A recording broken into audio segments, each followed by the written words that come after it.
And then we gotta make sure that we let them know this is a women's perspective.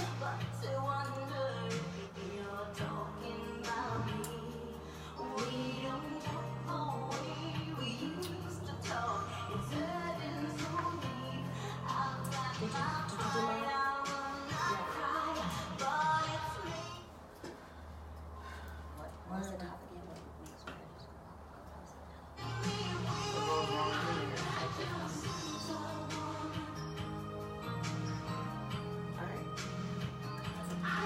What's up, y'all?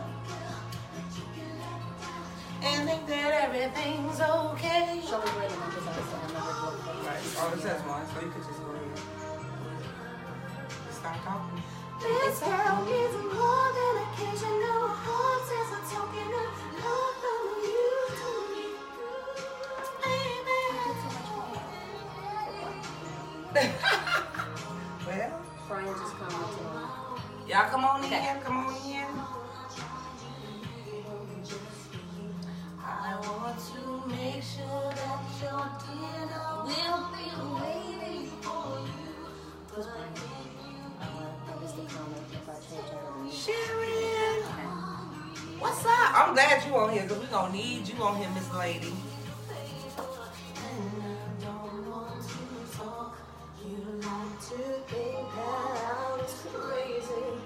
I said that you changed. Oh, yeah, I got the volume down.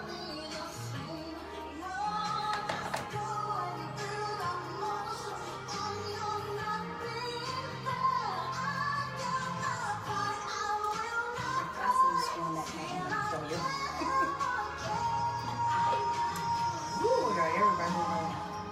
Sang Karen. Sang it, Karen. Hello, everybody, and welcome to tonight's broadcast. Tonight, the topic is what goes wrong in marriages, women's perspective. So, what our plan is this week is to have the ladies' opinions, and then next week we're going to have a few guys with us, and they're going to give us their opinion. Starting off, I'm going to talk about some information that I got off the internet. And this information I got off of the U.S. Census Bureau. It said that 40 out of 50% of marriages end in divorce. Now, that's just over time. It's not like this year and last year. That's just over time. I also found out that it said that if you get married by the age of 25, your chances of your marriage working is on the low end compared to somebody that gets married between the age of 28 and 32. The older you get, they find that, I guess, you're ready to be married and it lasts longer. It also said on there that women that are educated or men that are educated, not sure why, but your marriages don't last very long. I also found out on there, as far as race, what they said was Asian women have the lowest divorce rate compared to Hispanic women would be next, followed by white women, with black women having the lowest percentage rate of being married. It also said that a lot of people think that by having children, that will make you close. Apparently, it starts off fun, but children bring in a different equation, and so you end up being married for the sake of the children, but doesn't necessarily mean that you're happy, but you do stay in the marriage most of the time because you have children. That's why you see a lot of people, after their kids get a certain age, like college, and they bounce, and you're like, well, why now? Right. That's why, because they weren't happy all along. And I also found out that couples that had a strong religious base, those couples their marriages tend to last longer than the ones that were either agnostic or atheist. Oh, wow. Yep. Okay. So with all that being said, what do you ladies think about that? Any of that? Wow. I know which one that stood out to me was the one about the black having the lowest marriage. In statistics to say that they are the last one at the totem pole to stay married. That's interesting to me. It's not surprising though that the Asian have the lowest. I think it's all like cultural, they're very, they're raised differently, most of the time. So that's not very surprising. I was surprised that we were last. And I was surprised that Hispanic women were above us. That was kind of shocking. Well, they do stay married. I mean, longer. Because they're more family oriented, so they kind of like stay for the long haul. They are very family oriented. Yeah, so. All right, you y'all. know what? I always thought that black women, black families were family orientated too. I don't know. I guess I grew up in a community where families just stuck together. I don't know. I thought we had a strong background, but I guess not. We do. And statistically, it says that we're the last the ones. last ones. All right, y'all. Let me just give a couple of shout outs. We got Sharon Martin on here, Cheryl Cunningham, Josephine Allen, Iris, Boss Lady, Queen Slate Clothing, my girl, Teresa Jones. Let's see. Miss Mitchell, we just want to say hi. Thank you guys. Hi. We would like for you guys to like and share the podcast tonight. Just share it to someone you know. We're going to have some interesting things that we're going to talk about tonight. I got a shout out too. All right. I got Kirky, my cousin, Earl, my cousin, Jennifer, what's What up? We got Sylvia, Hey. and Mr. Robert wants to be in on next week's topic. Oh, Robert. okay. So wait, we're going to give y'all a little teaser. Next week, we're going to have men on the panel because today is our Why Marriages Go Wrong. It's the women's perspective of why. But next week, next Thursday at 7 o'clock, y'all get ready to tune in. We got some men coming in. Dwayne is one of them. He's a good one. Dwayne, okay. Yes. Hey, Dwayne, we'll see you next week. That'd be interesting. That ought to be fun too. Yep.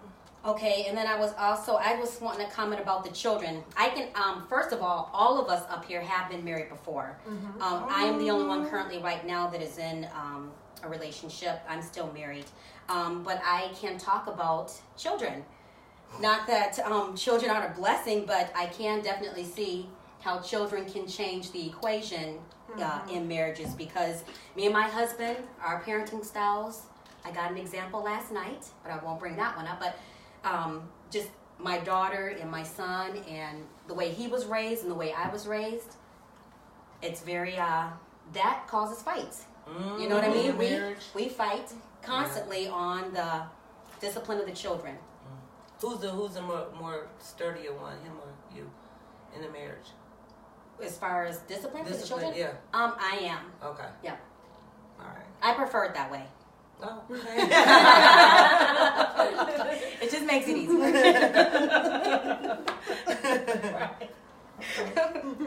Anybody else have anything they want to say on this topic before we go into our own personal things that we want to bring up? I thought it was interesting. They said 40 out of 50%. So that means only 10% of marriages today work. That's crazy. That is. And you know what else that I was in shock of? That they said if they have a religious foundation that it lasts, because religious foundation was the main reason why I had a divorce. So Well, they got so many things now. They're right. okay. So I'm like, where what's did you get these okay, statistics and from? it's crazy. Okay. So whatever. Right. Okay. Well, I think I'm going to start it off. I'm going to talk about one of my things that I wrote down for tonight. It was talking about. I'm going to save that one for last. So I'm going to start off with growing apart. What do you think about people that just grow apart? Yeah. I Do you believe think? that. Do you think that karma, if someone's honest up front and just ends the marriage before they start a new relationship, do you think that it's possible to grow apart? Is that considered growing apart if you start a new relationship? Or I thought growing apart would mean like you're in a relationship and you foresee this future what and how you want it to be for your family orientation, and this person's like, no, I'm fine right here. Like, I'm not going to get another job. I'm not going to go get some more education. Like, this is where I'm going to be. So I'm growing apart because you're fighting to go forward and you got these big plans for the next level, and that person is like, stuck there. So Well, I think as far as my growing apart, and this is my personal, in my marriage, we both were chasing money. And with us chasing money, he was chasing one way and I was chasing another way, and we ended up literally growing apart. We wasn't coming together at dinner time. We wasn't communicating clearly, openly. We literally grew apart. We literally grew apart. As the time went on, we came together for our children. But like our relationship, he was doing, side jobs, we was doing real estate. We just grew apart. We just grew apart. Yeah, just to kind of touch on what you said, it does. You can see, the thing is too, what I've seen and what I've experienced too is that when you, like, career-driven people, I love y'all. But when you and your husband are not on the same path, and so he's flying everywhere on business trips or whatnot, and you're here and you're constantly busy, and you may see each other every once in a while, that can almost draw a wedge. If you don't have that understanding, if that bond is not as strong, then it can definitely draw a wedge, because y'all are living two separate lives. Right. The only thing that's keeping y'all together is a piece of paper. Right. Pretty much. So it's like it's gonna draw a wedge eventually. It does take a toll on the marriage, and if you don't kind of come back together and then put some super glue on that, then what's gonna happen is it's just gonna fall apart. And so yeah, I definitely agree. And that was the thing in one of my marriages. That we had, like, it was like we bought, like, I think he was like 23 and I was like 25, but we purchased a home or whatever. And it was like, for me, I seen this bigger picture, like, okay, we're gonna start off with this home. It's on like $115,000. We're gonna fix it up. We're gonna rent it out, sell it, then we get another home and do, just the same thing. But it was like, and his thing was like, oh, we just gonna be in this home and this is it. Like, there was no idea to be like, okay, we're gonna do something different. So it's like the growing apart is like I was continually striving to do something when he was just like, oh, I'm just stuck here. So I mean, growing apart, that would make, and it's like then you start to like, why am I here? Like, we're not gonna get anywhere. Then you, like, all your dreams and stuff start to be like shut down, and like we're not gonna go nowhere. This is where we're at, and right. Life totally sucks, because you're right. My last marriage, I'm on my second one. My last marriage was the same way. He did not have any ambition. He did not have any job, any drive. He was totally content with his little job. And you're right. You have all these envisions, and when you bring that to them, they look at you like a deer in the headlights, and it's like, right. Is there no one home? Is this okay with you? No, I'm not. You know what I mean? Right. We need to do something about this. So how does that mean, like, growing apart? Because it's like, what? So when you're together, you're growing together? Is that like when you do the I do, are you like together? And then the growing apart is like, how does that come, into the marriage part? Like, how do you start to grow apart? I think when you're not, like what Ebony was saying, I think when you're not doing it together, right, and moving forward, okay, that's when you start doing separate things, that's growing apart. For me, when I think of it, that's how I think of it. I agree with you. When you just made the comment, they're looking at you like a deer in the headlight, it also is kind of somewhat the upbringing. Because if your parents are workers and they have better ambitions and want your children, they push it in their children. But if his side isn't doing that same thing, then he's kind of looking like, okay, you're like the deer in the headlight. You know what I mean? You want me to work? Yeah. Like, you want me to go and work more? We want y'all to be the best. You the man. We look up to y'all. And then when you're not really standing up to that man role, it's kind of like, now I got to put on the man pants, and that's not my job. To be the husband and the wife. Yeah, that sucks. Not me. So why we ain't bring the Bible? Because what it said, unequally yoked. Girl, but when you let me the scripture for growing apart, right? That's the same thing. Because what good's to you isn't necessarily good for you. That's where I think we make the mistake a lot of times. You be looking at that flesh, it be weak, but you gotta be able to rebuke it and move on. Like, I know he's trouble. Let me keep it. We gonna grow apart. We gonna grow apart. We ain't gonna make it. For sure. Does anybody want to talk on one of theirs? Or you want me to do another? Yeah, you can do your 3, and then we'll just move. Yeah. Okay, so another one I had was different types of parenting, and I already touched about that a little bit earlier, gave a little example. I prefer to do the discipline in my home only because, men are heavy-handed. They just don't. I don't want a case. I'll just put it that way. So I'd rather be the disciplinary in the house and then him be the enforcer. I just think that runs smoother for us. With a couple, you have to know his weaknesses and know my strength, and then we bounce off of each other, because children will totally try to play you against each other.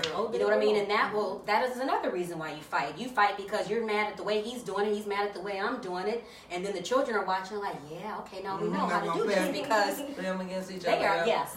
So. My biggest thing when I had like I said, and do I always say in one of my marriages? It's a marriage. I just remember it was so hard. Like, okay, my kids were younger in the first marriage, so everything was perfectly fine because the person I was with was like raising them. But it was so hard, like you said, for the the disciplinary to come in when you already have teenage kids. And they whole outlook of how they were raised was so different from mine, because I was the type of parent that, like, everybody come over, we eat, we was more laxed, and, you know, my kids could, you know, they were good kids. They really didn't have, like, be at 8, and, you know, they were just respectable, all this stuff at one point. And then when a person comes in that you have to eat by 7 and make sure the dishes is washed by 8, like, that was so, it tore my family apart, because it's like, we have fun around here. Like, we ain't a uptight family, and then you come in with all this. You got a list, you like know, this. right? Like, they could not. Like, I remember my kids. This was the most heart-wrenching thing. My kids, they was like in high school. Everybody used to come over. You know, when they come out to school, I have them something to eat, and they all eating. And when I got married, like, after school, everybody know my house was like the to-go-to house. But when I got married, he was literally like, they have to call before they come over here. Like, they need to, and I was like, oh, no, they don't. So then you, like I said, it's playing against each other, because now we're into it, because they've been used to me being like the soccer mom, hanging out, you know, having fun. And then this person who never had friends, you know, growing up, or company, was like coming in to tell a 14 or 15-year-old that this is not going to happen. So that was really, really, really hard. So that's what happened with me. I'll just add in there that, okay, so I'm a black female, my husband is Caucasian, and that's another thing. He wants to talk it out, where, you know, with certain type of kids, you can't talk it out. you might have to move some furniture around, and you might have to go upside some heads every now and again, because you got to keep things in perspective. And I'm one of those, as long as you're not marking them in places that you shouldn't, because you don't want to get a case, nothing's wrong with beating your kids' butt. I'd rather beat their butts here at home, because if you don't trust me, the cops are going to beat their rear ends out there in the street, and then you're really upset because you didn't check them at home. So I definitely, and I'm sure the cops these days, if little Susie came back and said, well, my mom hit me, they'd probably be like, good, okay, what else? Nothing else? Okay, have a nice day. You know what I mean? So that is another issue that can come up in when you have interracial couples, if you don't agree on the discipline. Right. And Ms. Mitchell said, Tiffany, that's called establishing order. I actually get that. I mean, I understand the principles of the order, but it was, the thing about it was, how do you bring order? Especially when there's already a ready-made family. I could not come into his family and redirect the things that I didn't appreciate, or the things that I believed in. It was a certain strategic way I had to come in and be like, okay, how can we do this better? What can we do? You know, or sit down and talk about it. But it was just basically come in, I pay the bills, I'm the man of the house, blah, blah, blah, blah. And absolutely not. Yeah, that doesn't go absolutely well. Not for me. It didn't work for me. But some women it does work for. Yeah. It's kind of weird, but yeah. Me either. No. You guys got kids, anything? No? Okay, and then I guess I will bring up, you know, married couples, or just couples in general, fight about not enough sex or too much sex. They just do. I don't know. I never see that fair balance. I don't know anyone, one or the other has the higher sex drive, and the other one just kind of falls into place. Now, I have friends that are like that. And it's like, what did my mother tell me? Sometimes you just have to do what you got to do to keep your man happy. But with that being said, I know too many instances where you think you're keeping the house clean and the kids are kept, and, you know, the woman is doing a really good job taking care of the house, but then Johnny still cheats. But why does Johnny still cheat? You're doing everything you should be doing. You work outside the home as well as coming home and keeping it like most women do, but do we really have to do that? Because at the end of the day, new nookie will take precedence. What? So me and you probably just the only. I didn't never have an issue with that. I mean, well, what if you're married young? You don't even know about the nookie dude. But this is what I'm saying, because I got married young, so this is something I definitely can talk about. I was married when I was 21. He was 18. So we were definitely young. Yeah, it's fun at first, but yeah, it does. It like when you, I think for women, and maybe you all can agree, when after you have a kid, after you have a child, it's like, okay, your body just goes through all these different hormones. Okay, it's either they shut down or they're just heightened. And for me, it was the opposite each time. So it was like when mine was up, his was down. When his was up, mine was down. So it was just like it was just kind of hard to really determine, like, so when are we supposed to hook up? Right. You know what I'm saying? So Together, it really was. I mean, and it's a real thing. It's a real thing. And then I know for me, after I had kids, I'm like, I don't want to. Can you just lay on the couch? Because I ain't want to be touched, nothing. And it's just something, like I said, it's about the hormones. It's just about having a kid, and it's just like you don't want to. And then after you're good, and the baby, you got the baby down pat, the baby don't cry no more, and you got the baby's in the bed at 8 o'clock. Okay, listen, you're like, I'm tired. Yeah, you're tired. Like, yeah, so now it's just off. Yeah. You know what I'm saying? And then so he's just like, well, I'm gonna go to sleep. And I'm just like, well, I'm up now. You know what I'm saying? So it can be like that. It's a little unbalanced there. So I think that's the only time I had an issue. So that would bring up one of the topics I actually had. That's I think when infidelity kind of steps in. Do you get what I'm saying? So then you got her who you've been with, having a baby with, blah blah blah. She's tired right now, and then you see new.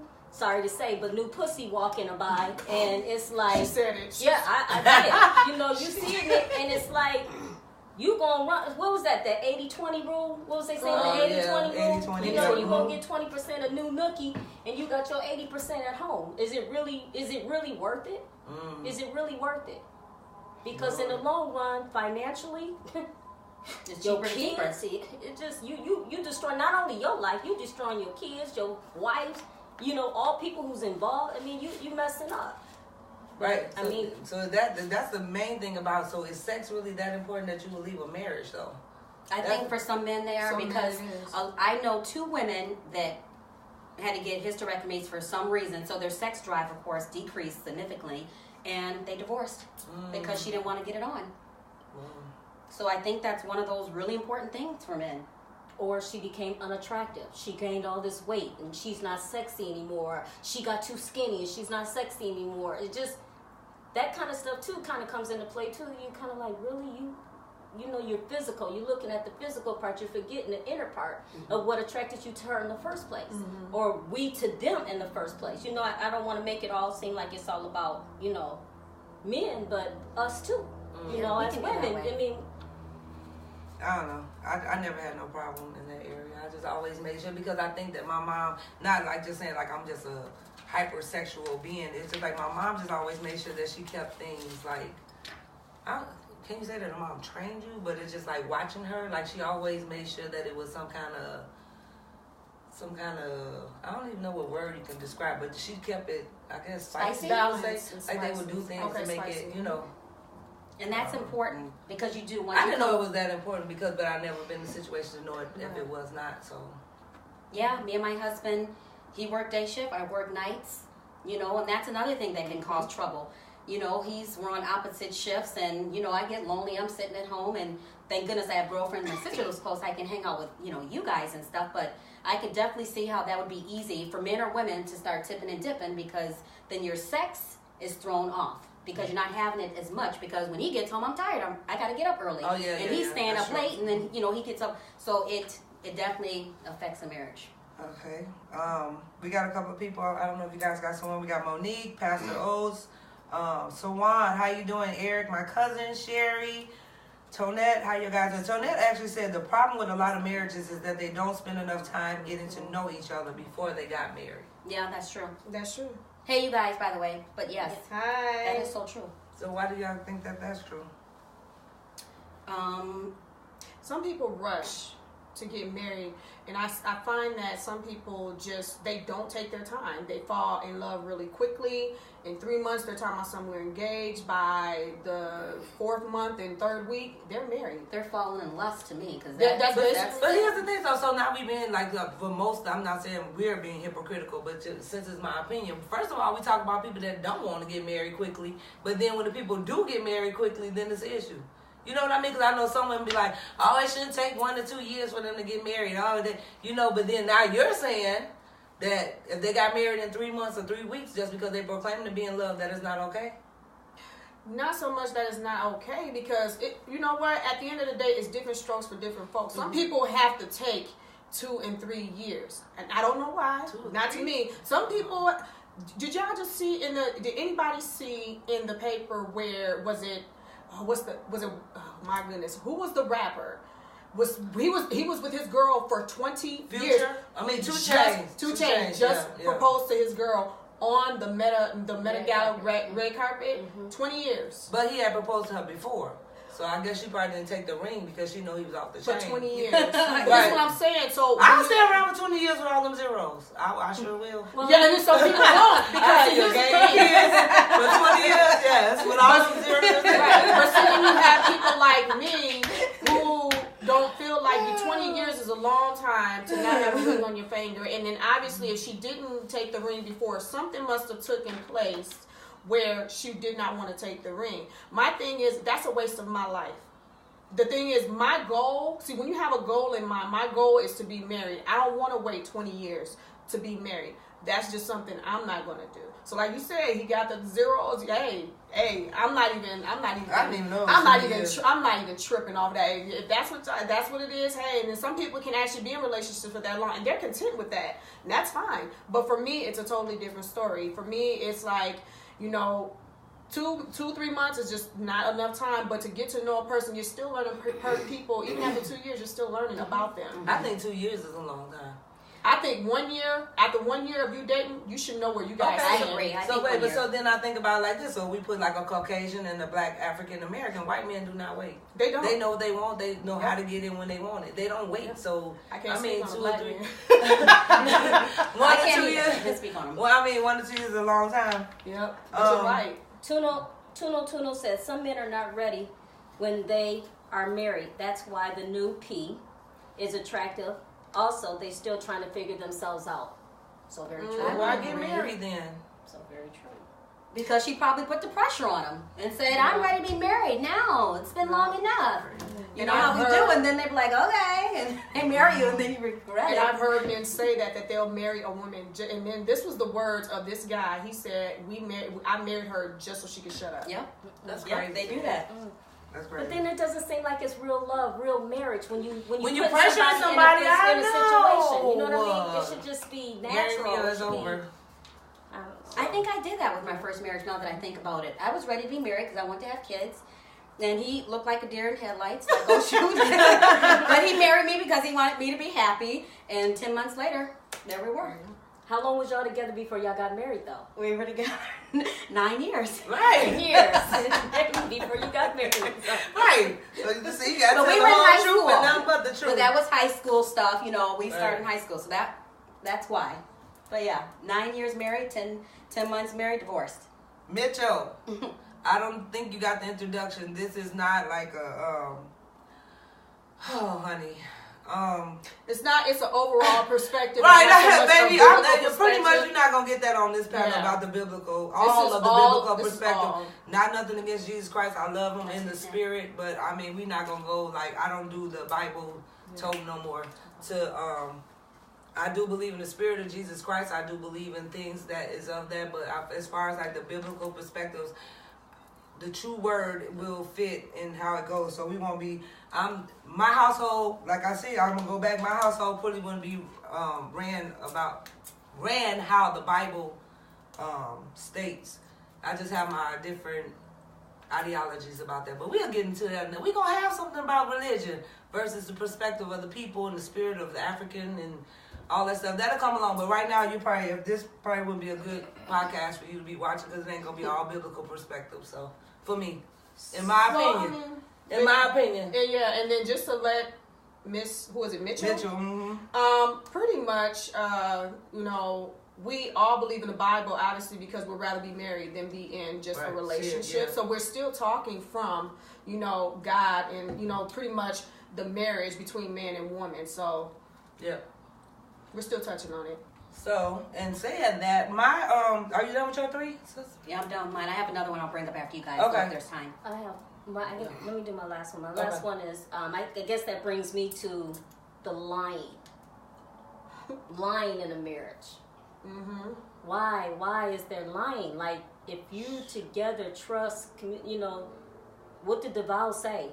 I don't think lying should be like, lying should, and I mean, unless you know your partner well enough and you know he or she is going to get mad. Mm-hmm. But then it comes to a point where you're going to have to bite the bullet and deal with her anger or his anger. Sooner or later. So get it out. Because once you find out later that it was a lie, it's going to make it worse. Because why are you hiding it? Why are you lying right, about if it wasn't true. Right. It shouldn't be something that, you should be keeping from your partner, basically. Right. I think if once you're married, I think it should be open. You should be able to communicate. You should be able to talk to each other openly. And yeah, he or she's gonna get mad, but at the same time, at least you're talking about it. That's that's the first step, right?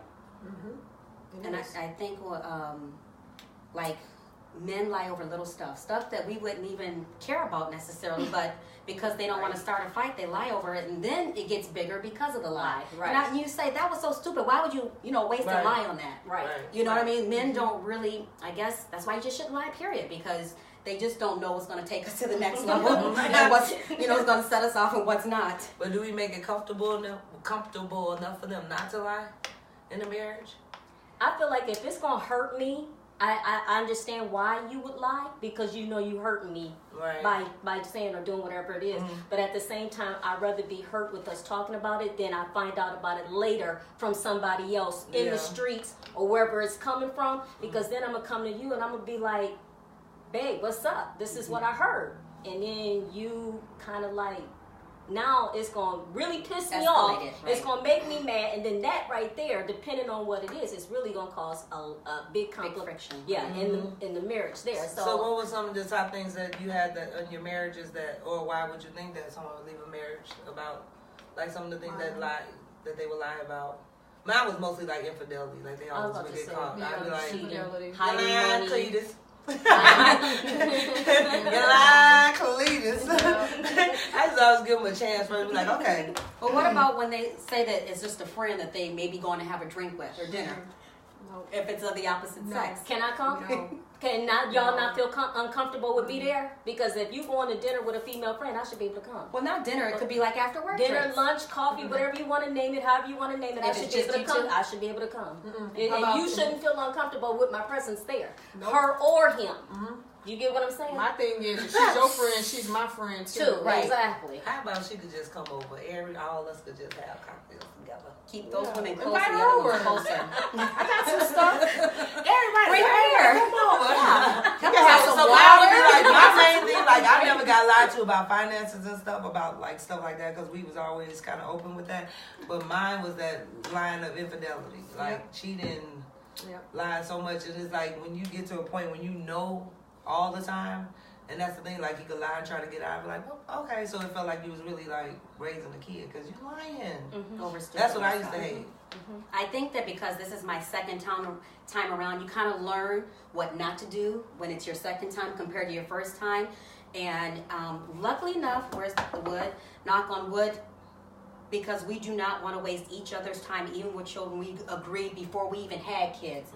You ever get to that point that this is not going to work, let's call it good, so that we can still be friends. You're not really friends, but so that you can get along before it gets nasty. Because everybody say they have a decent divorce, but the claws come out for both sides.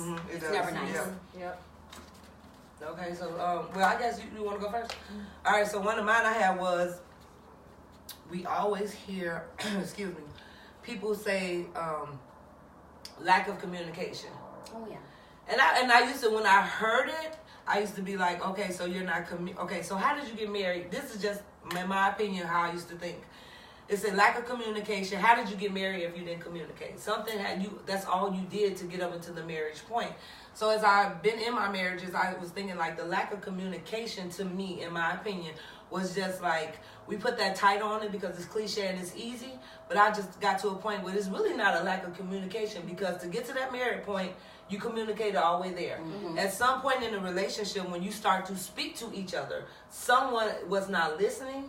So you were communicating, but someone was not listening. Then the second part of that is somebody was not willing to listen, or they weren't willing to change the dynamics of it. So when people say now, like, oh, we weren't communicating, and for me, I just like, well, I can always understand that if you're married to someone, you love them so much, you communicate too much. Yeah. You communicate too much, so how is it like a lack of communication? Like there is something else wrong instead of us just immediately, we didn't know how to communicate to each other. And I can get in the part when you start yelling, the lack of communication. I heard people say when you start yelling at each other, swearing at each other, being disrespectful, that's because you are not listening when a person is communicating. You get what I mean? So it's kind of like that. So that was the main thing. I was just like, I just can't get that concept of how you walk down the aisle the whole time to dating. I mean, you calling each other, you wooing each other. All you doing is communicating. How all of a sudden when you got married, blinders come on. It's the love. It's like this in the beginning of a relationship, and then after a while, it's like, how did I not know that you couldn't communicate very well? Because you're past that, googly-eyed stage, and reality has set in. You know, so I think that's where men and women go wrong, because sometimes I'm sure men wake up and be like, what the heck did I marry? You know what I mean? This woman is crazy. Right. So yeah, that was one that I want to talk. Let's see, we got a man on here, y'all. Say hi to Robert. Hey, Robert. Robert. Hi, Robert. And he said, when you learn a person and being willing to agree to disagree. And move forward. Oh, yeah. So that's Agree communication, yeah.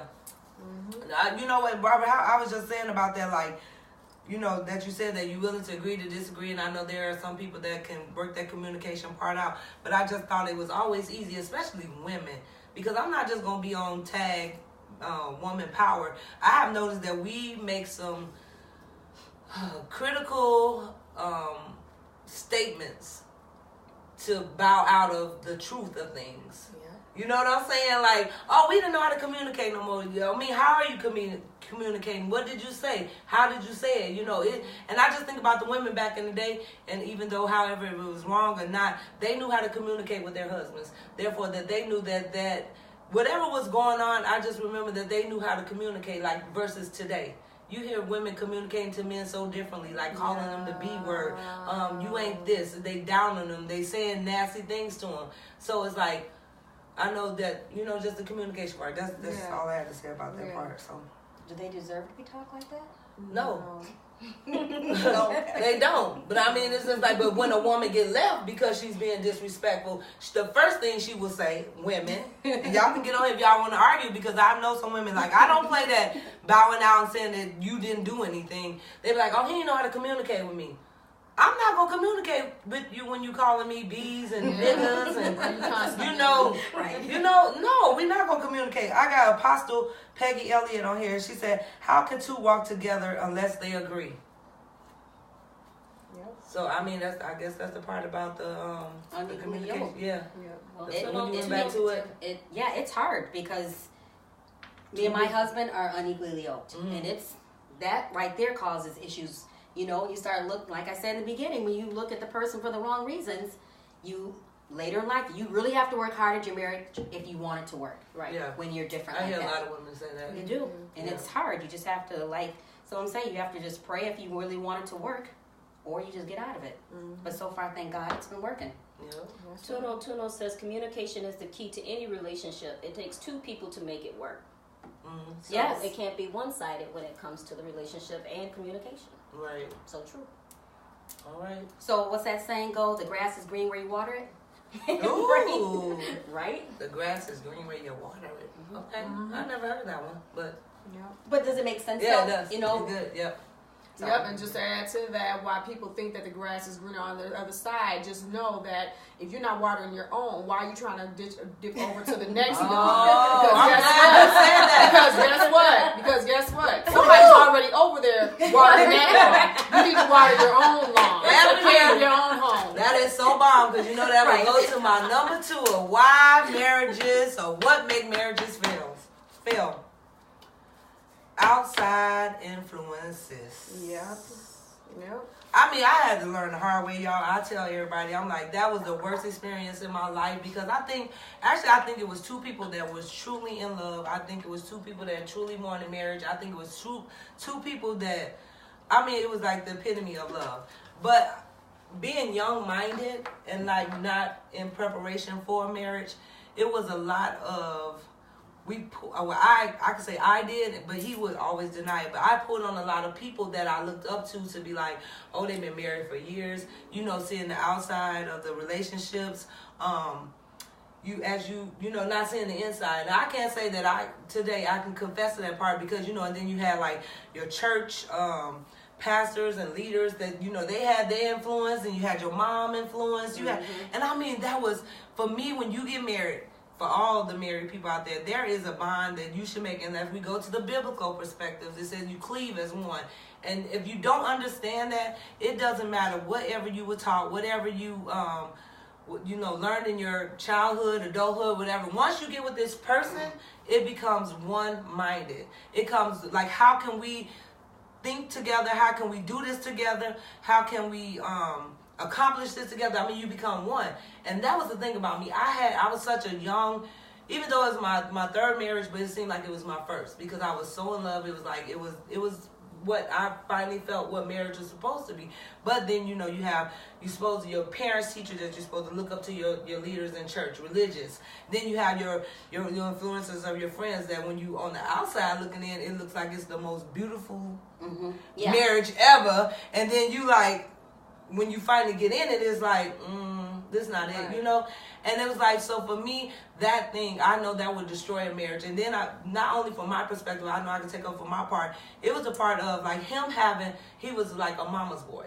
Like, and not saying that in a bad way, he had a very strong, powerful mother. I love her to death. But the things about it was like, whatever her trials and tribulations and things that she needed to be delivered from and hurt, she brought those to him. And he was like, I love my mom. So everything that she said, it was like Moses writing on the concrete. It was like, I used to be like, wait a minute, that doesn't work in our house. Like, he would like go to her for advice, and we never had that time to sit down with each other as a married couple and figure it out for ourselves, because it was like, I would go to my friend, guilty of it, like, girl, he did this. He would go to his mom, and she had, like, I used to be so rude and so disrespectful. I'm like, look, your mom is like 60. She still do not have a husband. How is she telling us about everything that's going on in our house? Right. And it's like, it didn't work like that. So my biggest thing was like, I know for sure, just because I've been through it, that will make your marriage fail by putting too many people into your relationship, outside influences, letting people, tell you about your marriage. So I know next time I get married, that absolutely would not be happening. I don't care, friends, sisters, brothers, mothers, nobody. It's him and I. We have to figure out how to make this thing be a long-term, situation. Because you get into, like you said, naming off all those friends, even family. We're close as, sisters can be. And I don't think we necessarily tell each other everything in our marriages, only because, let's just say I start bad-mouthing my husband. Then, my sister who loves me is looking at my husband like, you treat my sister this way, and now she might be feeling some kind of way about him. And then you have this family awkwardness just because I'm running my mouth too much. So, yeah, you do. Thank goodness I have not run into that problem yet. Right. I wish I would have knew that. That's one of my biggest regrets. I wish I would have knew, but the thing about it, and here's the thing, that's the communication part. If he would have knew that the whole ideology of why I was doing it was because to make sure that it's healthy. Because if you had 2 failed marriages, at this particular marriage, you do not want to fail. Right. You want to make it last. So it's like when you're reaching out to people, it wasn't like I was just some random person like, oh, it was people that I held up to a certain standard. Right. That I thought that could help, impact the relationship. But it's like, no. And sometimes they can't. Sometimes they'll actually do worse. Yes, mine was like super worse. But what you have to remember, keeping people out of your marriage is a very, very huge thing, especially family. And the reason why I say that is because, you know what? I'm family oriented. I like throwing barbecues. I like doing all of that. We get into a huge fight. You go off, tell your people. I go off, tell my people. Guess what? We done came back. We done forgave each other as we're supposed to. Because we ain't going to get divorced over no argument. Right. But then now, everybody else is feeling kind of funny. Right. So now it's like, well, let's come over. Everybody have a barbecue, but then everybody standoffish. It's funny feelings in the room. And, well, did he tell you? So what happened? Is everything right? Oh, okay. You just let me know because I got Bobo and Pookie and them outside. Let him start tripping. And you don't want to get to that point, because my thing is, we're grown adults. We can figure this out for ourselves, and that's how some marriages also, because that could take a really huge toll on your marriage when people get involved, when family gets involved. It could take a really, really huge toll on your marriage. It would even have you saying, you know what, and you have the family like, oh, well, you married him, you married us, you married her, you married us, and right. but at the same standard, it's us, me and him together. And if when it all boils down to it, we have an issue, and Miss Mitchell, this is where I come in with God. You're supposed to go to God in prayer and have him, you know, go to him and say, you know what, how are we going to fix this? You can't do that. And if you need more professional help, go to a marriage counselor. I'm not opposed to that either. So, but it's just bringing too many people into your marriage. And sometimes you got to be careful about who you bring into your marriage. Because some people are envious of, some people don't want good for you either. Let me tell you something. One of my biggest things I had found out, I did not even know, because like I said, when that relationship, when I was in it, for one, like I had a friend of mine, it wasn't like a close person, but she was like, you guys love each other. And I was like, it was so awkward for me to hear this person, because I'm like, they've been together like probably 4 or 5 years, but she was like, you guys love each other. And I was like, it was just awkward to me, like, ain't that why you get married, you know? But, you know, that was a big thing. And so, like you said, the envious part, I don't know if it was envy or whatever, but to hear that, it was like, that kind of made a light go on, you know what I mean? So, when we just said that, another person, Michael Jones, said, the kids know more about your problems than you and your partner. Yep. Like when you bring the kids, no, I wouldn't discuss nothing with my kids. No, I wouldn't as a woman, as a mother, I wouldn't. But my ex, that's all he did. He bring the boys in, he tell them, and I'd say to him, this is adult conversation. It does not involve the children. This is between me and you. He never could understand that concept. Every time something went down in our house, he'd yank our boys and be like, your mom. You're trying to make me seem like I was the bad guy. Now, I want Michael Jones to clarify that, because what I got from that is when he said the kids know more about your problems than you or your partner. He's saying y'all together. That means kids watch and they see everything. And so when it boils down to it, and you don't think that they know, they know. They're like, you know what? I went through mom's phone the other day and I did see that. And no, dad was right. You know, so we don't know about some of the stuff that they do or some of the stuff that they know or what may be discussed.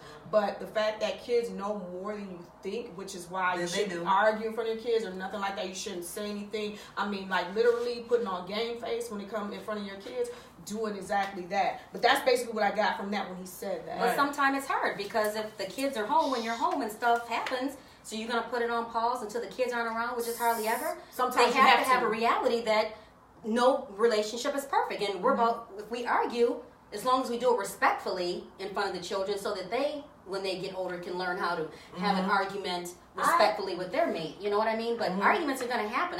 I can't shut up and just let it go. Well, see, for me, I actually said, come on, we need to have a conversation downstairs in the room, in the office room. Let's shut the doors. Me and you need to have this conversation. He literally would duck and dodge that and would call open up you know what your mom just said? Really? Now you being petty. Now you trying to belittle their mother. Well, that's what his plan was. Yeah. He did say telling them everything. Yeah. So he said that. I don't know. I didn't discuss nothing with I mean, like you said, kids will watch and they know that it's tension in the house and you can have an argument. I mean, but I wouldn't go in there and be like, yo, daddy, Like, no, that's not cool. That's not cool. And I think that's more so like what he's talking about. You tell kids more problems than your partner. Yeah, because just because y'all are having issues doesn't mean he's not a good father or you're not a good mother. It just means y'all are not clicking. It has nothing to do with the kids. Yeah. That goes back to the raising. If you guys are having a disagreement, children should know when it's time to exit. Right. I see this about to pop up. Let me get up out of here. You know what I mean? They should be taught that right at an early age. Grown for, my friend is here. They sit and you gotta go. My girlfriend's here. We about to have a conversation. You don't need to be sitting up. That's why kids are so fast and grown now. Sitting up listening to grown folks' business. Right. Say it again. All right. So did you feel your three? You already did your I forgot what my third one was. Tiffany didn't write it down. I think I forgot. I got all deep into it. I get all into my feelings because you know what, y'all? I'm glad that we are where we are right now, because you know when you go over your life and you just think of some of the situations that could have been avoided, you think of some of the things that you were smart as you are. Like somebody said, what's that saying? I can't think of it.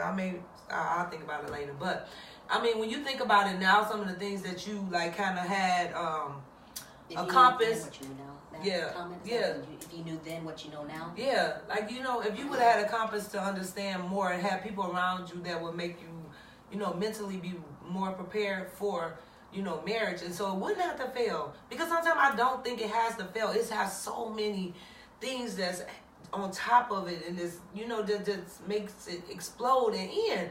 And right now, it's like the what everybody does now. Like, I quit, and I wasn't really a quitter. But here's the thing with me: when I was in my marriages, it's like, okay, we talked about this like 4 times, so it's time for somebody to go. Yeah, because nobody's respecting whatever. You can't fight. You can't be in a place fighting by yourself. You know what I mean? So that was for me, but I just think about, like I said, as we're thinking about, as we're doing this podcast, it's like, man, some of the marriages could have been saved, because of just the different things that what we thought, not, having true leadership and like, true examples of what it was to, to make it last. Yeah. That's what I mean. And while you were talking about statistics, so my thing was, and I had this discussion with another group, and I was like, well, yeah, leading cause of marriages breaking up, cheating, I already know that's the answer. And they were like, no. So statistics show that mainly most divorces end because of finances. Yeah. And I thought about it, I was like, well, I guess if you stressed out because of finances, you don't know where you're going to live, ain't nowhere to cheat, right? So that makes sense. And so people, and when it comes to finances, and sometimes I know, like, the man is supposed to be the head of the household, yada yada. Doesn't necessarily mean he has to make more money, but I understand that sometimes, in most marriages, one person is making more money than the other. But what you're supposed to do is take them finances and then pretty much, establish that stability, with your family, your home, and things of that nature. Because then what happens is you get someone that may lose a job. It becomes, and it's not that person's fault, but it does become it becomes a burden. And if you can't withstand that, then that's where things can kind of go out of line, fall out of place, and things can just happen. But I noticed that most people, some of the marriages I knew that broke up wasn't because of infidelity, it was because of finances. I think that's sad. For me, in my opinion, we always gotta say that, y'all. Y'all be forgetting. In my opinion, I think that's sad because you know what? When you marry somebody, anything could happen. That person could get hit by a car, you can get cancer or something life-threatening, and then it's like, I'm going to leave that person because if he making 6 figures, I'm going to leave him because he no longer have an income. Well, I don't know if it's necessarily that. It could be, for an example, in my opinion, one person do lose their job. Okay, I used to work at Ford Motor Company making good money, but when I lost that, when all of us lost those jobs, you saw on Facebook, which is fake, but you saw on Facebook, people's marriages, people divorcing like crazy. Why now? Because that good money's gone. You know what I mean? We're getting that little income, and now guess what? You ain't got no money to pay these bills in this house. And now that's when the arguments come in. So I totally get. Yep, I get that because what happens is you're used to a certain lifestyle. Some people are some people are here, and when they have to come all the way down here, they're like, some people can't. What you need to go from the States to I can't get my hair done. That wouldn't be me. What? Seriously. That wouldn't be me. I know some people be suicidal. They lost everything. Yes. Like, not me. Me and you finna work at McDonald's. We can do like. You work at McDonald's 6 to 1, I'm from 1 to 3, and I go back 3 to 11. We gonna build this. We gonna build this nest back up in about 10 years. Hold on, come on. You better say optimistic. Y'all ain't. Well, who married? Y'all better be getting optimistic for these husbands, honey. Because all this, what I think about is like I don't go on the surface stuff. Like if something happens, like just say that person get cancer. That's different. But it's so you gonna weigh it out. No. They losing their finances. That's the different. Black and white. That's different. You would stay with your person, like if they didn't have money because of that reason, but no, because I know somebody that actually walked out on their husband because they got sick. They left. They just packed up their stuff and left. So they weren't in it to win it. They were just in it. Right. Think about the movie Diary of a Mad Black Woman, the actual movie. Remember when he was married to the woman and he decided, no, I'm going to leave her because she fits my lifestyle. She was gorgeous, pretty hair. When he got sick, she took all his money and bounced. Right. She took everything. She cleaned him out. And so, but the wife, the one who actually was there through thick and thin, stood there, waited on him hand and foot, made sure he took bad. Now she kind of clowned him in the beginning, but she was mad. Right. But she made sure she took care of him, and then he finally had to apologize. But then that was her reason and her way to go ahead and let go, and then she ended up moving on to somebody else. She was like, "Because this is not for me." So yeah, definitely. Y'all, we got some positive stuff that's coming on. I don't know how to pronounce your name. I'm gonna just call you Mr. Ken. and this is something positive. He said, I'm so thankful God put me and my wife together. Glory be to God. Me and my wife pray and tell no one but God about it, and God pull us through. Amen. And then he said, true love is the key, and God being your focus. Yep. Mm-hmm. Oh, that is really that sweet. is God really bless sweet. you. I'm like the hopeless romantic. I'm with you, Mr. Ken. I That's am. right. Thank the Lord for putting y'all together, because that's how I'm going to be. But thank you, Lord. And if anything, you get broke. I'm going to learn from all this bull. Mm-hmm. Yeah. Yep. You build with your partner. Right. You know what I'm saying? That's what you're supposed to do. So, wait, I think we was going. Did y'all have another one? Just one last one. And we pretty much already talked on it, being complacent. So that means being kind of stagnant in your relationship, meaning y'all come home, it's like the same routine every day. Y'all ain't trying to grow. Y'all not trying to make moves. Y'all not trying to do anything. That can kind of be boring, and it will wear on a person. But then also those things that you used to do in the beginning of your relationship that you don't do no more. You had mentioned sex. Going out to eat, just going to dinner, having a good time. You guys don't do that anymore because now you feel like y'all are married. Give it a couple of years and then you're like, okay, I don't have to do that no more. He's here. She ain't going nowhere. But you can't do that. You have to be able to keep that spice, just like you said, that spice in your marriage. And the only other thing was putting things and people before your marriage. Oh yeah. That's a good one. Like I said, those jobs, like, baby, look, I make $250,000 a year. I'm getting on that plane and I'm gonna go do my job because guess what? Ain't nobody else gonna pay the bills. So my job is important right now, and you know what I'm saying. So it's not one of them things where it's like, what about our marriage though? So some things are just not as important. Even money is just not that important because money, like I said, finances would be the first thing to tear you down. So I don't know if y'all want to touch on that. I don't know. Well, how would you feel about it? What? Like if you was somebody that was like a CEO or something, then you had this husband at home, like, oh, you don't need to go, you need to worry about the marriage or the family, but yet it still is like $10,000 worth of bills that he's not making. Would you pick one, or would you go, or would you stay? No, I wouldn't pick. I'll stay. The thing is, for me, I'm more or less about. Listen, I'm more or less about. Said she lying. No, I'm more or less about, like, he has that good job. My thing is, okay, I need to be doing something too, because first of all, I ain't no housewife, okay? Right. I'm just not. I need to be doing something too. So, hey, while you CEO, I might be the vice president. Hook me up. You know what I'm saying? I want to be able to work with you. We're supposed to be doing this together. My kids are teenagers and grown. So, I'm like, I want to be able to work with him, build with him, do things with him in order to, make our marriage last. So what you just said, I'm sorry, Edie. No, I was just going to say, being supportive to me is key. So he lose that job. Okay, baby, you got that job in the beginning. You can get another one the same way, making more money. Yeah. You got to be supportive of your husband, of your man. You know what I mean? If you're not supportive and he's looking at you for that support too, because he's already feeling this big because he done lost his job. Right. He's already feeling some kind of way.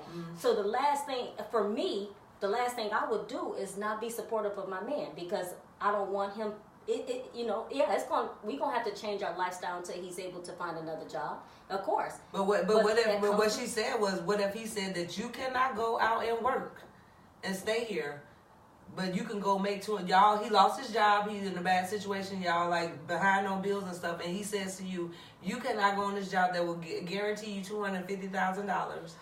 You have to stay here and worry about your family. Oh, Lord. That's pretty much what she was saying. Oh, okay.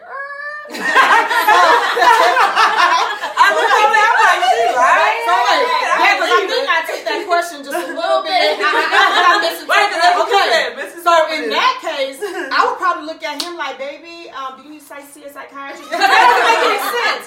It doesn't make any sense that if you know that I could do this, you lost your job, or it's like, baby, I'm doing this for us. I'm doing this for us. And it's not even about the money, but we're getting back to the place where we were at before. You see what I'm saying? So we have to be able to communicate, and we have to be able to compromise. Compromise is a good one too. We shouldn't have missed that one. Right. Compromising. I'm gonna ask you one last question. We got the 2-minute wind down. Right. If your husband, ladies, said he lost his job, he has no income, and you have an opportunity to bring in some finances into the house in your marriage, and your husband that you love, say I do, will you or won't you stay? If he said if you leave, you're gonna lose your marriage. And y'all do not have income. Oh, you didn't say that to me. Doing that. You didn't say that to me. That's because y'all not married. I would ask him, okay, real quick. Yeah, let me Real quick. Yeah. Okay, real y'all quick. act like she Okay, real quick. Now, just say yes or no, because we can come back. We got a part 2 coming up, so just say. I can't answer that. Okay. If you're basing your marriage on money, finance that way, then that's wrong to begin with. That's wrong to begin with in the first place. Y'all stay tuned. Next week, Thursday at 7 o'clock. Y'all like it, share this video. I know part 2 next week though, because this was the